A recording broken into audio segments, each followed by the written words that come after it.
Correct. జీవితం సప్తసాగర గీతం, వెలుగు నీడల వేదం. ఓకే, నిజంగా కరెక్ట్.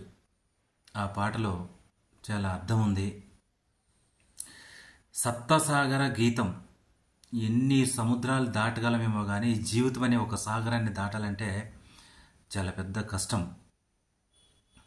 ఎక్కడ ఎవరితో ఎలా ఉండాలి, ఎలా ప్రవర్తించాలి, సమాజంలో ఎవరితో ఎలా ఉండాలి, ఏమనుకుంటారో, వాళ్ళేమనుకుంటారో, వీళ్ళేమనుకుంటారో, ఇలా ఉండాలి, అలా ఉండాలి, ఇలా బ్రతకాలి, అలా బ్రతకాలి, ఇదంతా ఒక పెద్ద సముద్రం.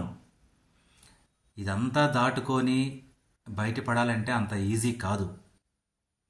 మనకంటూ ఒక మార్కు సంపాదించాలంటే కష్టపడితే బయటకు వస్తారు చెప్తా ఉంటారు, కానీ అది కరెక్ట్ కాదు. అది ఒక సముద్రం ఈదాలంటే కూడా అంత ఈజీ కాదు. అలాగే జీవితాన్ని ఈదడం కూడా అంత ఈజీ కాదు. ఏంటో ఇదంతా ఒక మాయా ప్రపంచం. సప్తసాగర గీతం, వెలుగు నీడల వేదం. ఓకే, మన జీవితం కూడా అంతే.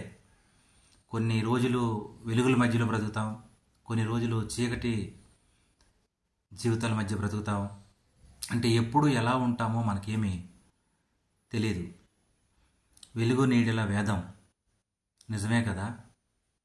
ఇదంతా కూడా నటనా జీవితం. నటించాలి జీవితంలో. ఎంత నటించినా కూడా ఎక్కడో ఒక దగ్గర బోల్తా పడతాం. ఎంత పెర్ఫెక్ట్గా నటించినా కూడా ఎక్కడో ఒక దగ్గర మన పయనం ఆగాల్సిందే.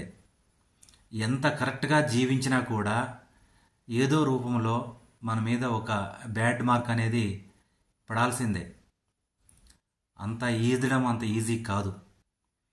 ఎంత గొప్పగా బ్రతికినా బ్యాడ్ వస్తుంది, గొప్పగా బ్రతకపోయినా బ్యాడ్ వస్తుంది. ఇది ఏంటో ఈ జీవితం. నిజంగా సప్త సాగరాలు ఈదగలమేమో కానీ జీవితంలో గెలిచి బయటపడడం అనేది అంత ఈజీ కాదు. వెలుగు నీడల జీవితం అంతే.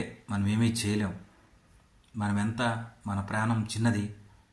ఆ చిన్న ప్రాణం ఎంతవరకు ఉంటుందో తెలియదు, కానీ ఉన్నంతవరకు దాన్ని ఈదుతూ ఉండాలి.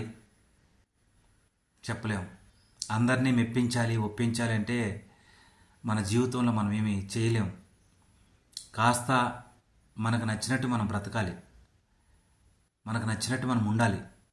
ఈ రకంగా చేస్తే కొంతవరకు ఎవరి జోలికి పోవద్దు. మన పని ఏది ఉంటే మనం చేసుకోవాలి. మన పని ఏమీ లేకపోతే మనం సైలెంట్గా ఉండాలి. అట్లాంటప్పుడు కొంతవరకు మన మీద ఏమీ ఉండదు. అక్కడ ఇక్కడ వేలు పెట్టామంటే ఏదో ఒకటి ప్రాబ్లం వస్తూ ఉంటుంది. అందుకని ఈ జీవితం అనేది సప్తసాగర గీతంలాగా ఉండాలి. అంటే వెలుగు చీకటిల మధ్య మన జీవితం సాగుతుంది కాబట్టి జాగ్రత్తగా ఉండడం మంచిది. అర్థమైందా? బాగుంది కదా. వెలుగు నీడల జీవితం, మానవ జీవితం. Thank you so much.